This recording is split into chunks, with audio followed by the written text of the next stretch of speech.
Sam Altman or Demis, their definition of AGI is superhuman intelligence. For us, it's about using neurons as the basic fundamental building blocks for a new type of compute. So when neurons want to communicate between one another, they shoot electrical signals. When you grow neurons on a chip like ours, you can imagine like growing them on a bed of nails, but each of these nails can actually read that electrical activity as the signal is propagated. But we can also deliver a stimulus. So these neurons in the dish could do some sort of compute and learn. Your approach of a reverse Neuralink, where you don't put chip into the brain, but you put the brain on the chip. What was the philosophy behind that? There is this thing known as Moravec's paradox, where things that are very easy for humans appear to be very hard for machines, and vice versa. And I think what Neuralink is trying to solve here is to merge the strengths of two systems. The strength of accurate deterministic computation, which is what silicon excels in, and noisy, stochastic, probabilistic computation, which is what biological systems like you and I are good at. Welcome, Hon. It's a pleasure to have you at our podcast. And I'm dying to know all the exciting details of this invention that is bringing a lot of interesting conversations all over the world. Sure. Thanks for inviting me, and it's great to be here. Let's start maybe before we dive into the specifications. I want to a little bit dive into your story, personal story. And you are not a typical AI founder. No. You have a proper, serious medical background. Yes. You've been a doctor. Uh-huh. And as I understand, is it true that you worked in emergency room? Yes. So my background is actually a bit, it's quite interesting because I started out actually doing a lot of nerdy tech things when I was much younger. So I got into computers at a very young age.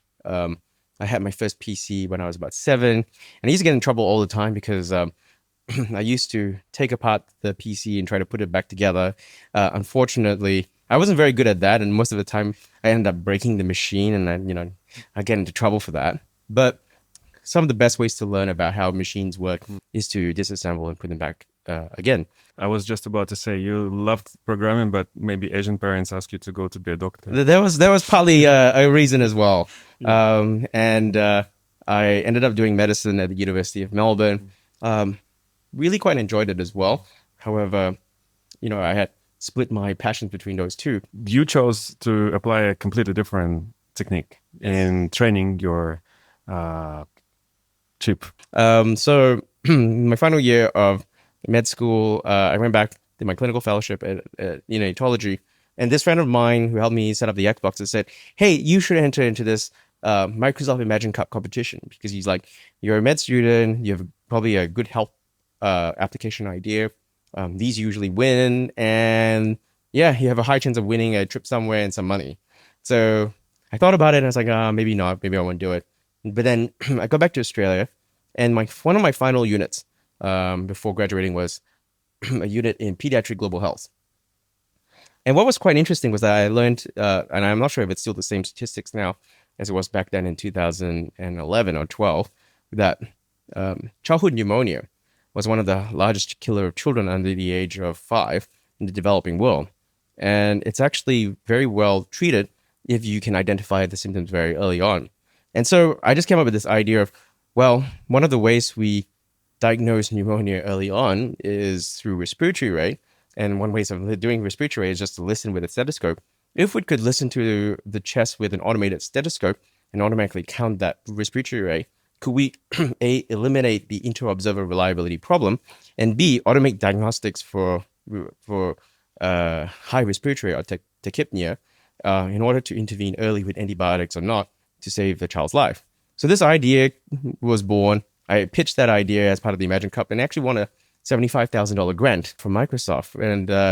And what's interesting was that in order to receive the money, we had to create a company. So I created a company, put that money into doing research, and let it run. So I graduated from medical school, and then I did my internship and my residency in emergency medicine. Let's fast forward. So I understand that you've been doing different applications in medtech. What was the pivoting moment when you came up with this idea? I guess 2017, 2018. Unfortunately, so what happened between, I guess, 2014 and 2018 was I had created a startup based on the original idea for that digital stethoscope that did um,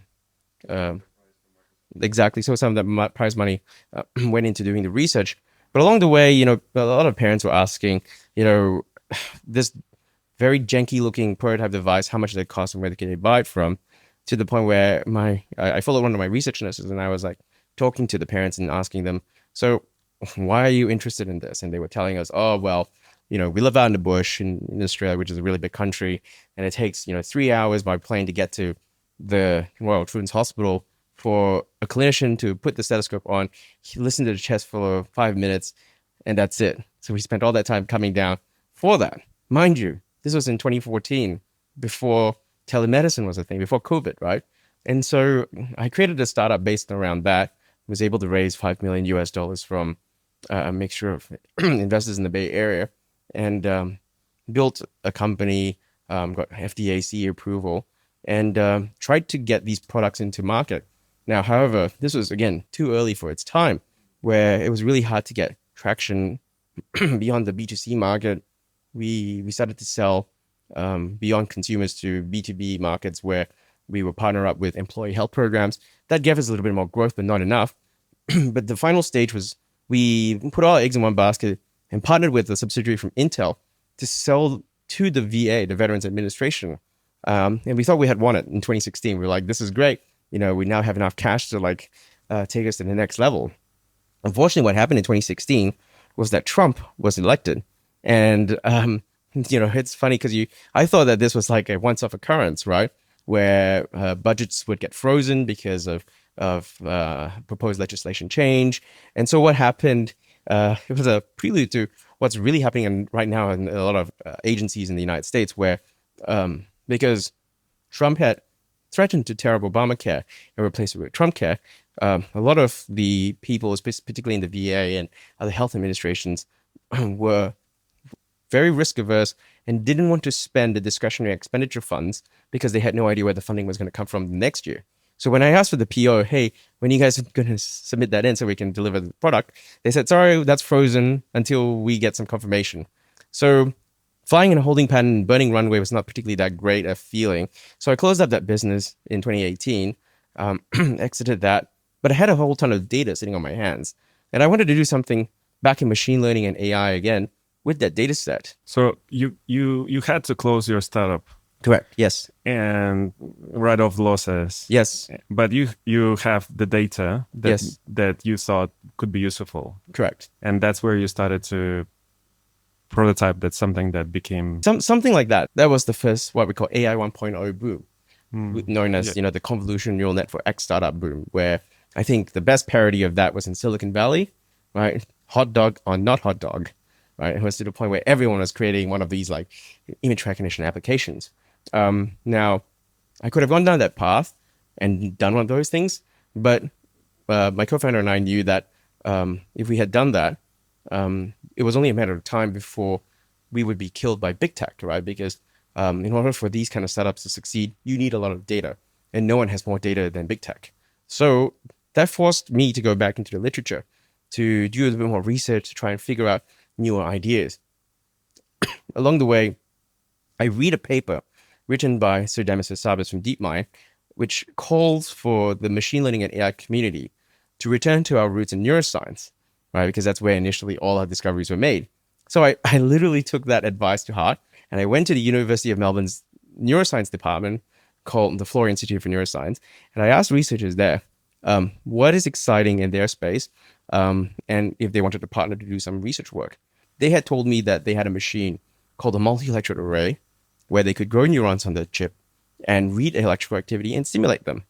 When I heard about that, something really interesting clicked in my head, which was that I had learned a little bit more about how they did that process, which was that what you would usually do is you get a mouse pregnant, and at day 10 or 15, you would sacrifice the mouse, extract the embryos, snip off the heads, remove the brains, disassociate the neurons in a trypsin bath, and then place these neurons into the chip. And you would read the electrical activity, and you can use it for drug testing and so forth. But had we not interrupted that process, those neurons would have turned into a brain, right? And we know that a brain, even in a mouse, can solve maze problems. They can go around. They can do all sorts of very intelligent things and therefore compute. So it just occurred to me, why hasn't anyone tried to get these neurons in a dish to compute? And that's where the idea was born. So how does it exactly work? Can you walk us through in simple terms, on how the CL1 works? Okay, so I'm going to take you way back to the basics, right? So our brains are made up of neurons. These are brain cells, right? And we have billions of them in our heads, and even more billions of synapses, and those are the connections. When neurons want to communicate between one another, they shoot electrical signals along the long part of their body called the axon. And when you grow neurons on a chip like ours, you can imagine like growing them on a bed of nails, but each of these nails can actually read that electrical activity as the signal is propagated. So that's what we do. We grow the neurons on this chip.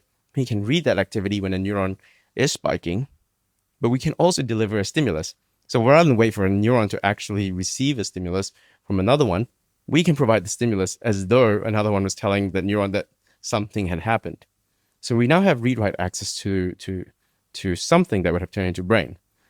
How that then progressed was that we needed to show that these neurons in the dish could do some sort of compute and learn. Now, the core fundamental property of a learning system is that it has to improve performance over time. And so the question then became, what were we going to do to prove that this was the case? And just going back to history again, we went back to the very culturally significant first video game ever made, and that was the video game Pong, because that was what Demis had done in DeepMind. In fact, I was at Founders Forum last week in London, and they asked Demis, when did you think that there was any chance that what you were going to do was going to work? And Demis said, when I saw that little pedal start to move and play the game, he knew that AI was going to be a thing. And, I have a very similar story as well, where we saw the paddle start to move and actually track the ball and intercept it, that we said, oh my God, what we have here actually works.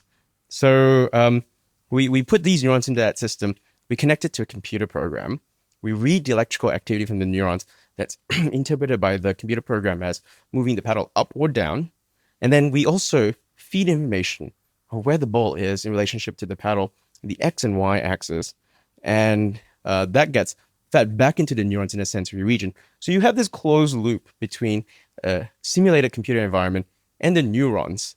And by rewarding or incentivizing the paddle hitting the ball and then disincentivizing whenever it misses, we're able to affect the overall electrical activity so that the paddle moves more often than not into the direction to hit the ball. So essentially, you made it learn how to play the game. Correct, exactly. And you did it in a different way than in the classical sort of research, wherein you inject the chemical, hormones, dopamine, to sort of see the reflex, right? But you use so-called a free energy principle. Correct. Why is this so fundamental differentiator for this specific use case? So, the joke I have is when you're poor, you're forced to think harder.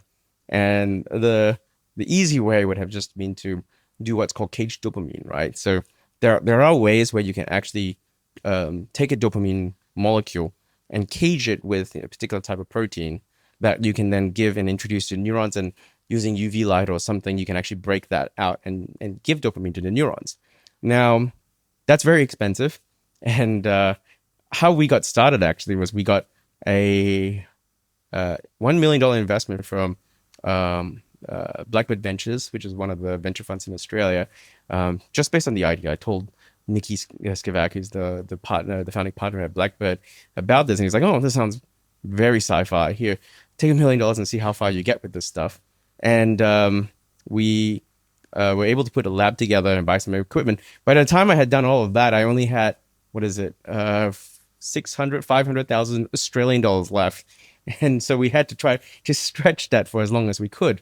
So yeah, we just went back to the drawing board and we thought a little bit harder. And so one of the very interesting observations I've made with this company is that random things just pop up that seem to just make sense. And we had a visiting scholar from the Turner Institute, which is another part of Monash University, by the name of Adil Razi, who was one of Carl Friston's students. And he was talking about the free energy principle while I had been reading about that independently as well. And when we spoke, what we realized was that we could theoretically push these neurons to learn without dopamine by modulating the overall information entropy of the system, right? Now, what does that actually mean, modulating the overall information entropy? I'm going to give a very high-level overview of what the free energy principle really is. But suffice to say, this idea posits that the brain of you and I, a dog and a cat, are what are known as Bayesian generative machines. So what does that mean? It means that rather than the traditional classical concept of neuroscience, where you have, say, a photon hitting your retina, that gets processed by visual cortex, that goes up to some sort of decision-making thing, and then your hand or your leg responds to it. The whole process is reversed in the free energy principle, active inference, where your brain is actually creating hypotheses, generating them ahead of time, right, to make predictions of what the real world is out there. And so therefore, we have an internal belief model of what the world is, and we're continuously proving and disproving these hypotheses. Over time, we get very good at making these predictions, right? So we have very little what's called information surprise, which is the difference between our internal belief of what the world is and the observed world.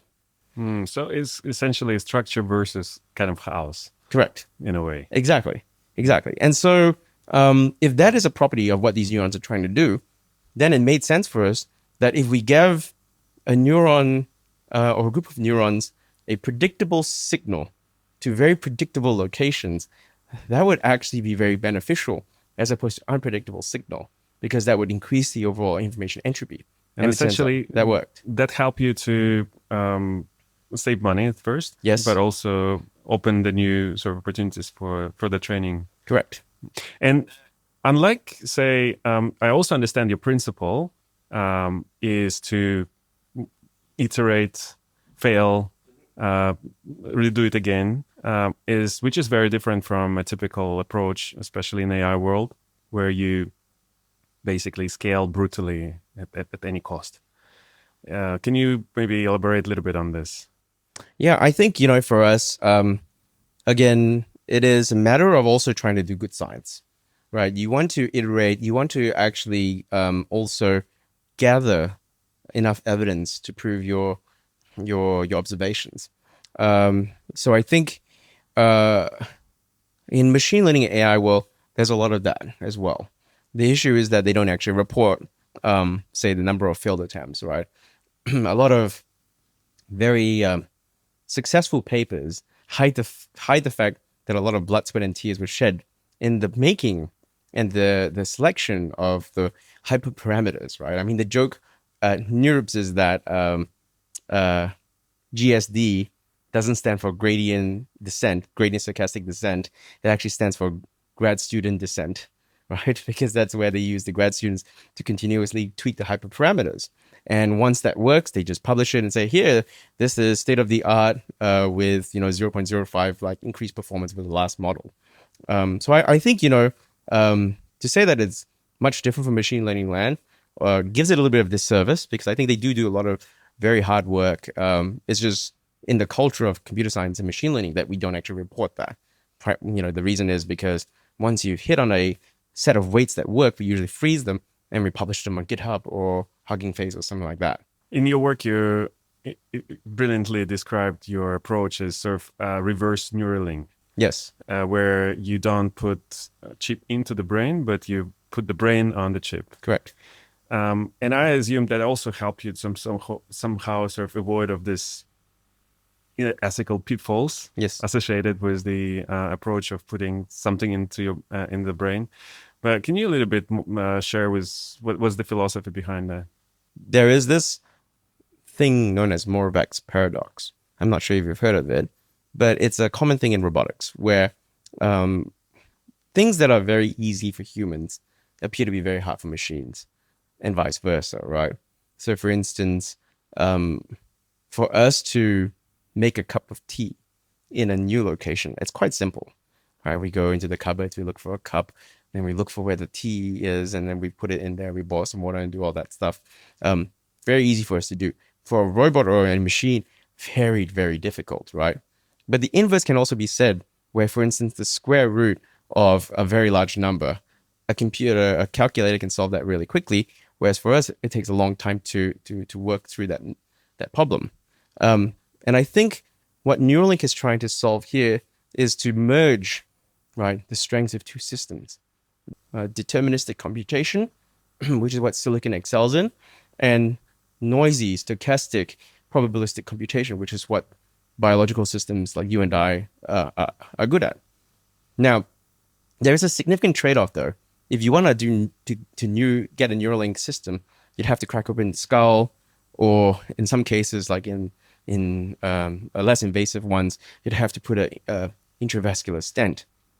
I think that we can also try to exploit the strengths of both systems, not with putting a chip directly into the brain, but through our approach where we start with the chip and then we grow the brain on top of that.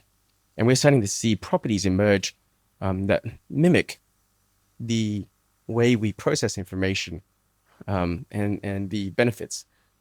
And you mentioned robots do certain things better than humans, and humans do better than robots. In relation to this, the synthetic sort of intelligence, what kind of capabilities it potentially can give to, say, human robots in the future compared to silicon intelligence? So I think one of the things, and this is something that we published our findings in the reinforcement learning workshop in NeurIPS about 2 years ago or 3 years ago, I can't remember exactly, 2 years ago, showed that when we did a apples to apples comparison between three state-of-the-art reinforcement learning agents versus a biological system, if you sample constrain the reinforcement learning agents so that they receive the same amount of information that the biological system has, the biological system massively outperforms the RL agents. And this is because reinforcement learning agents require a lot of data.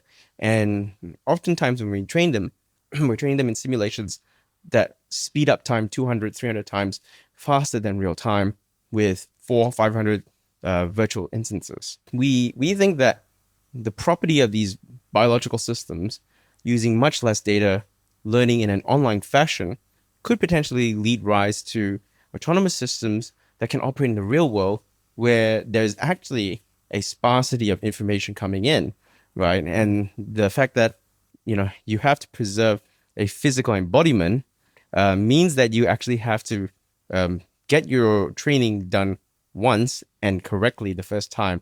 Because if you smash a robot, there's no second or third forward and back pass. And basically, you call CL1 as sort of life in the box. Can you walk us through how do you design the life itself, and how do you overcome this challenge of that the short span of life of current that, as I understand, is limited by around 6 months? And what's your plan to increase it and how solve this problem? The process of designing the CL1 really starts with homeostasis. So for those of you who don't know, homeostasis is what's happening in our bodies all the time, right? It's actually really interesting if you think about the homeostatic balance that we have: 37 degrees Celsius, pH of 6.8 to 7.1, sodium of like 140, potassium of like 4.0 millimoles per liter. All of these parameters are kept in very narrow numbers, right, in the human body. And for good reason, right? There is actually thought that the conditions that we maintain internally in our body, in our brains, actually mimics the primordial soup, the primordial sea that organisms first found life in, right? The initial primordial soup probably had temperature of 37 degrees Celsius, high sodium, low potassium kind of environment. So once you start with that, you can design machinery to maintain the internal aqueous environment of these neurons in the CL1 to be within that very narrow range. So we do that by having a heating element under the CL1 chip where we keep it at a constant 37 degrees Celsius. We have pumps to circulate the fluid so we can remove waste material such as lactic acid that can cause the pH to drop, and then supply it with nutrients such as glucose to help the neurons continuously operate. We can also control for pH through using CO2 as a buffer. And we use filtration units for removing the waste and putting in the nutrients while isolating the internal environment from external sources of infection, because these neurons don't actually have an immune system per se in the CL1. Now, as to your question about lifespan, it is actually theoretically possible to grow neurons for several decades, and they usually would have the same lifespan that you and I have. So a very interesting fact is that we are carrying neurons, most of our neurons, with us from birth. Neurons do not replicate, and whatever we have now have been with us since conception. So it is very theoretically possible that these neurons, given the right conditions, given the right environment, could also live for as long as that. Why we say 5 to 6 months is because we have filtration units in our systems that maintain the internal large growth factor proteins inside the loop of the system so that they help with the modulation and growth of the cells. Now, the filtration units that we use have a pore size about 100 kilodaltons. What does that mean? It means that small molecular compounds such as sodium, potassium can freely move in and out of that membrane. But large growth factors or proteins such as albumin can't cross that barrier. And over time, over 5 to 6 months, we find that these filtration units, these membranes, get clogged with the large proteins. And so we recommend a change out every 5 to 6 months in order to maintain a healthy operation of the system. So yeah, we could theoretically go for a year or 2 years as long as you change the tube sets out regularly. And let's talk a little bit more about applications of this device. So drug discovery, it's sort of your immediate near-term sort of goal. Yes. But essentially you are in the pursuit of achieving the AGI. Yes. Can you walk us through what's your timeline for both? So I think, drug discovery is actually on a shorter timeline. We recently had a paper just get published by Nature Communications about 2 days ago, which showed initial findings that if you took cells that exhibit seizures that are common in conditions such as epilepsy, and you grow them in a system like the CL1, the system will also have seizures that you can see. And then you can also treat these seizures with the anti-epileptic drugs that we have. But beyond looking at a reduction in spiking activity, which is traditionally what we do to identify anti-epileptics, we've also been able to see a differential in the gameplay performance based on the type of drug and the dosage of that drug.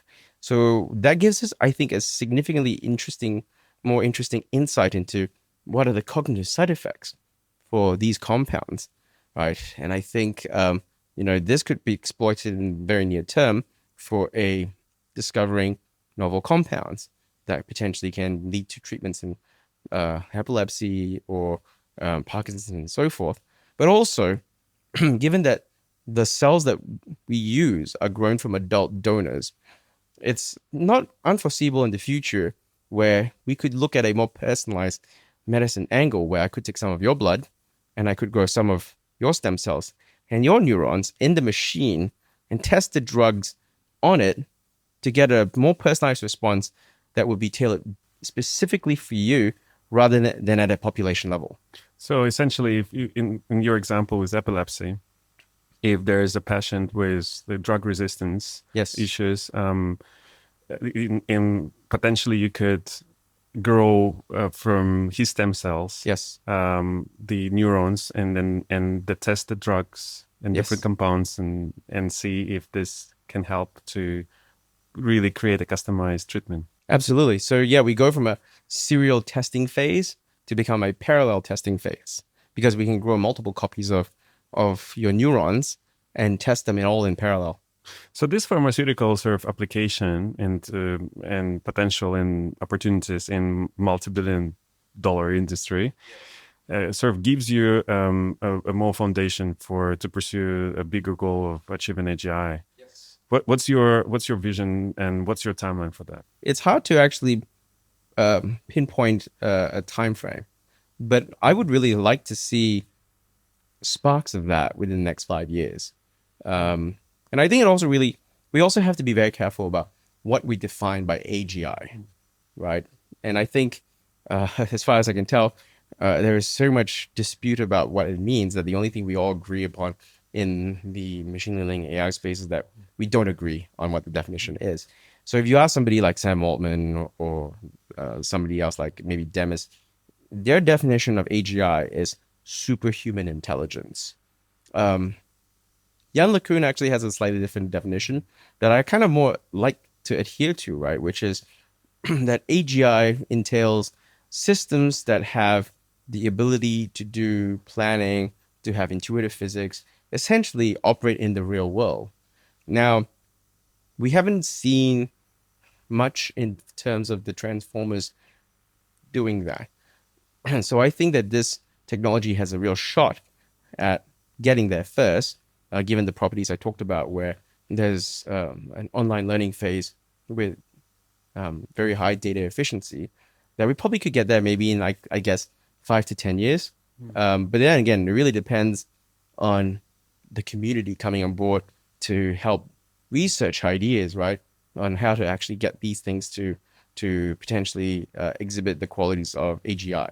And by community, I mean, that's probably describes also your move into sort of creating a cloud solution. Yes. And it's sort of distributed R&D, kind of like may call it global R&D lab for experimentation with this technology. Absolutely. And I think this is, part of our thesis, right, about how do you take a technology, or how do you take an innovation like this in science and turn it into technology that people can use? And ultimately, what people need is accessibility. This is a technology that I think is very similar to the early compute industry in the 60s and 70s, where if you wanted to use a computer, you needed to find a lab. Yeah. With the big IBM S360 machines, you needed to find a lab that had a mainframe and then reserve some compute time with it and then do your stuff and go away. That was, in the old days. Then the personal computer started to happen. You had, Jobs and Woz coming up with the Apple I, you had the Commodore 64, and then eventually you had Windows PCs and so forth. But that made computers cheaper. They made it more accessible to program. And we had, I guess, a wealth of innovation come through, right? We had things like VisiCalc, the first killer app. We had WordStar. We had Adobe, right, as one of the early examples of applications. We need to follow that same pathway. We need to share the technology. We need people to use it. We need to educate people on how to use it, with the hopes that we can also spur the next generation of VisiCalcs, WordStars, and Adobes to be created on this kind of technology. And I understand you just launched it in basically a couple of months ago in March. The commercial unit, everyone can buy it. What's the cost now? 30,000 US? Yeah, it's about 35,000 for a laboratory to purchase these devices. Or you can just plug into the cloud and use this. Absolutely. As AWS. Exactly, right. And I think this is the pathway that the vast majority of users will eventually interact with the system, where you let companies like us who have experience growing cells and maintaining them take care of all of that base infrastructure, and you can just focus on your problem that you're trying to solve, in your domain and creatively thinking about how to apply this technology to that. Talking about the application of this technology outside of drug discovery, Yes. I've noticed you have quite an amazing mix of investors Yes. in your company. Uh-huh. Of course, one of the prominent ones in Hong Kong, 3Cap. Yes. Glad to know that they're part They're of one your... of our favorite investors. Yes. But you also have one company which is called InQtel, which is apparently investment arm of CIA. So what does it tell us about the potential applications when, say, intelligence agencies looking into invest into this? I wouldn't look too deeply into it. As far as I can tell, InQtel has a very broad remit to do investments in lots of technologies in deep tech space and so forth. I mean, heck, the InQtel are also investors in the company that's trying to bring the woolly mammoth back to life.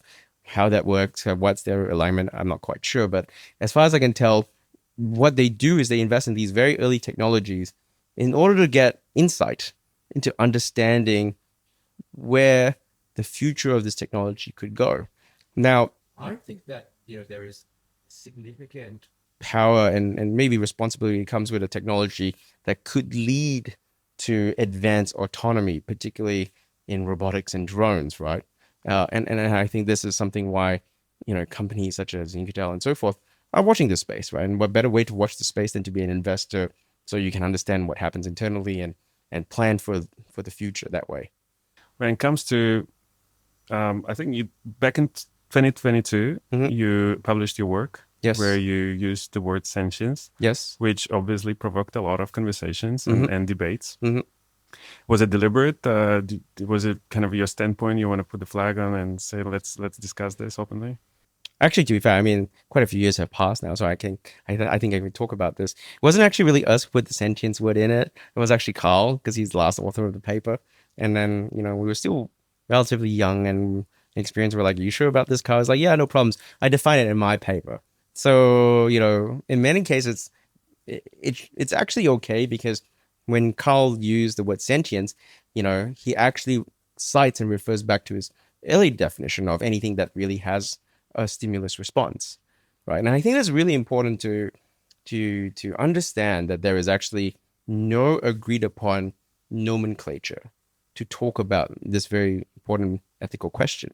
And this is the reason why Brett, my chief scientific officer, has actually put together an open, I guess, paper looking for collaboration, looking for feedback from the community about the systemic nomenclature for the technology we're developing alongside the ethical side of the equation. And we work very closely actually with the bioethics community because we know that this is a novel technology and we need to engage them along the way because they help us and society understand the role of this technology. Regarding the ethical side of things, it is, I think, very important to understand that what we're trying to do at Cortical Labs is not create brain in a vat, which is what everyone assumes that's the case.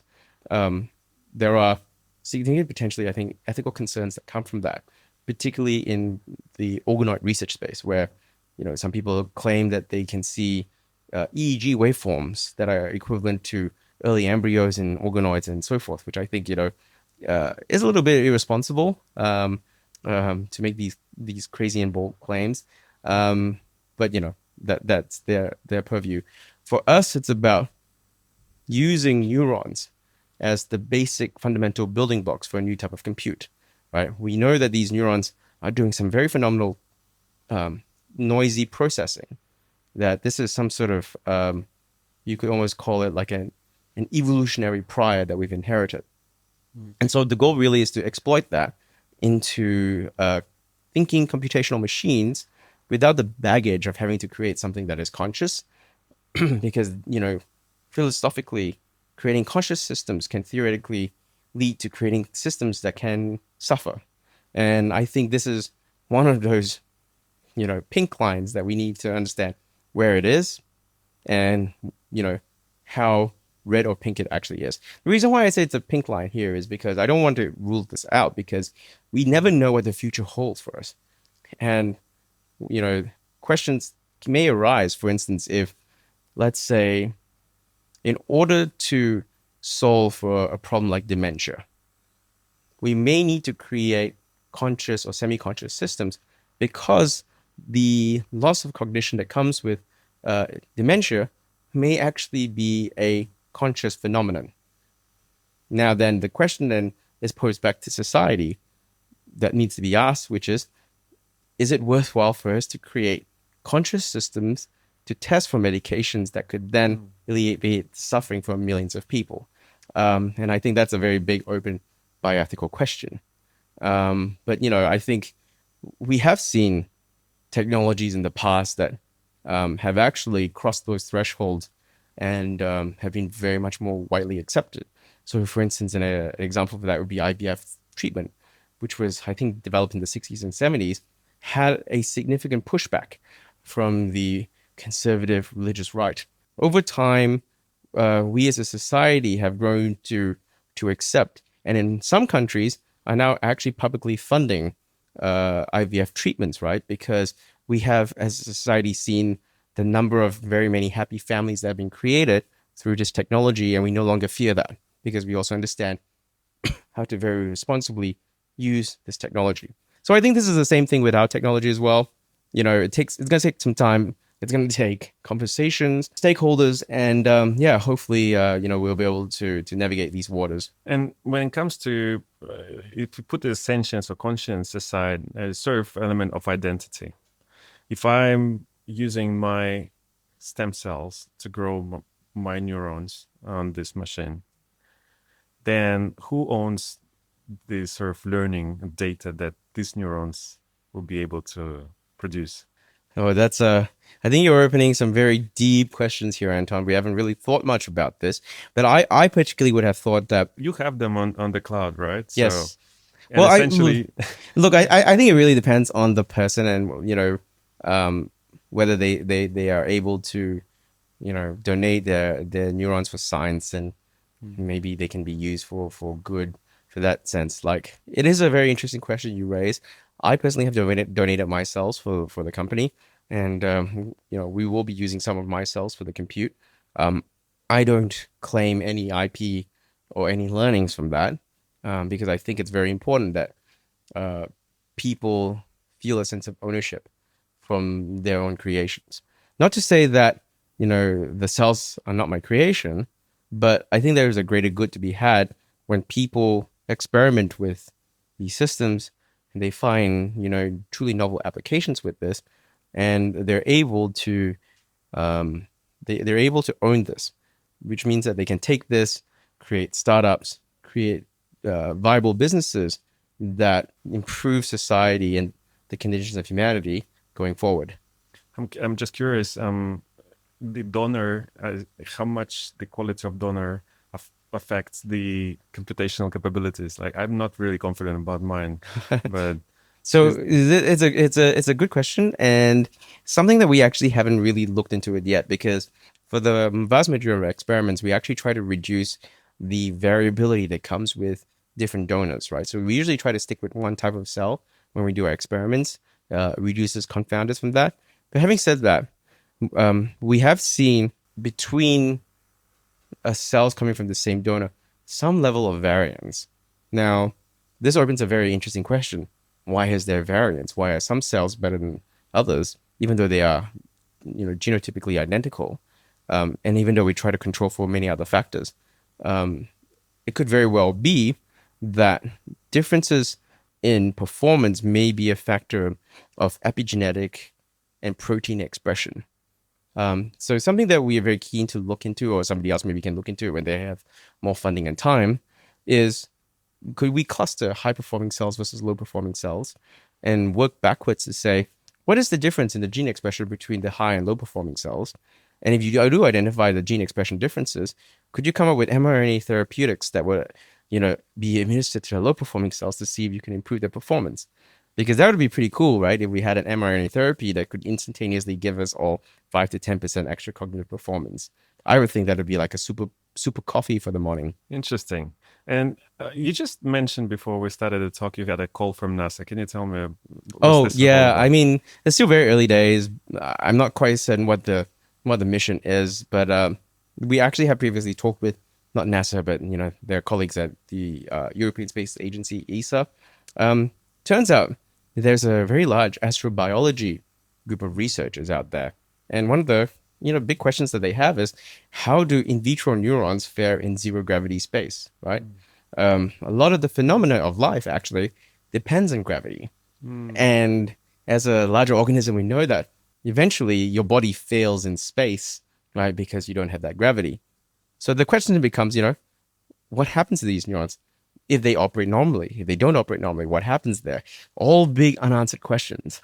So we shall see. It's still very early, but very promising. And I hope that this leads to some sort of space mission where we can actually launch a couple of these units up into space to observe the effect of zero gravity on these neurons and their compute capacity. Given all that we discussed, if we just move, I don't know, 10, 15 years ahead, Yes. 2040, what's your dream? What's your vision? Where do you see this technology?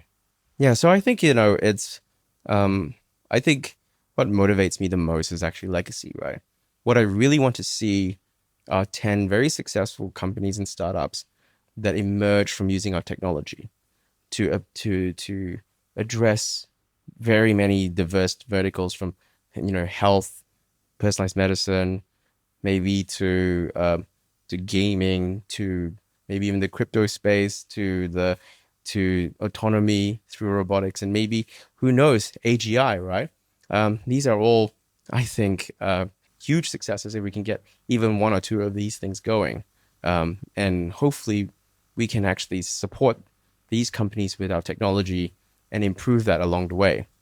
The other thing that we could also potentially be looking at in the future would be more decentralized data centers, right? Because right now there's this mad rush to build these giant data centers that suck up terawatts of energy and also require a vast amount of water.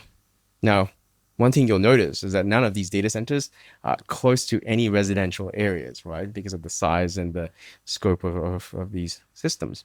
But imagine for a second if you had small, self-contained mini data centers where you're no longer reliant on external chip supplies, but you're able to grow your own compute layers and components that go into these CL1 machines. And because they use so little energy, could be placed in a very decentralized manner close to where potentially the robots operate. So we have very low latency, and we're able to bridge that gap quickly. And also, who knows, maybe we can actually even miniaturize the technology that we have in the CL1 so that they can actually be even embedded in our robots and drones to control them, and we get true autonomy that way. That's the scary one. Yes. All right.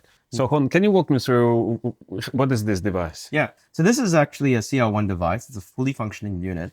It was actually recently in Cambridge where we were demonstrating the use of this machine with cells grown by a company known as BitBio, whom we have a partnership with, and also to demonstrate this to the X Prize people who were in Cambridge as well.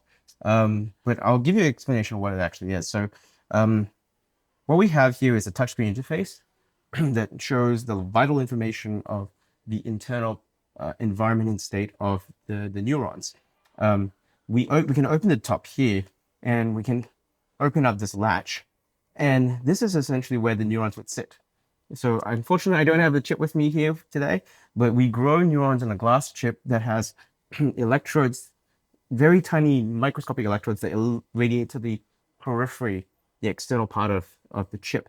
And those pads come in contact with these gold pins, and we read the electrical signal through this mechanism. So we can close this up here, and that forms the neural interface. So the joke I make with people is that people say, so you're like the inverted Neuralink? And I'm like, yes, because Neuralink is trying to put a chip into the brain. We start with the chip and we grow the brain around it. And also, this supporting system basically supports the artificial life of new neurons inside the chip. Absolutely correct, right? Because one of the things that you need to do is you have to maintain homeostasis. So you need to make sure the temperature is right. You need to make sure that the waste is taken out and the nutrients are put in. So we have triple diastolic pumps. So you can think of this like a heart. And what it does is it actually has little motors that circulate and they squeeze very elastic tubing. And that's how we actually can pump fluid without putting it through some sort of motor system. We have feeding waste reservoir. Think of it like the stomach and the bladder. And we have kidneys, filtration units, where we exchange the waste for the nutrients. We can also equilibrate the gases. So we have a gas mixer here that takes in room air, carbon dioxide, and nitrogen and mixes them to the right concentrations to maintain the pH and oxygen levels in the system. And then what we do is we cap the neurons with this metallic cap, and then that seals it from the external environment. And as I understand, one of the biggest advantages of this approach is that saves a lot of energy. Correct. So one unit of this probably maximally takes up about 20 watts of energy.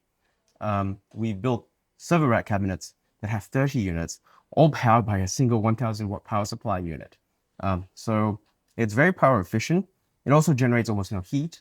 And so we're able to do a lot more stuff with less requirements. This is also very important because this form factor is important because we now are able to grow and maintain cells outside of a large incubator.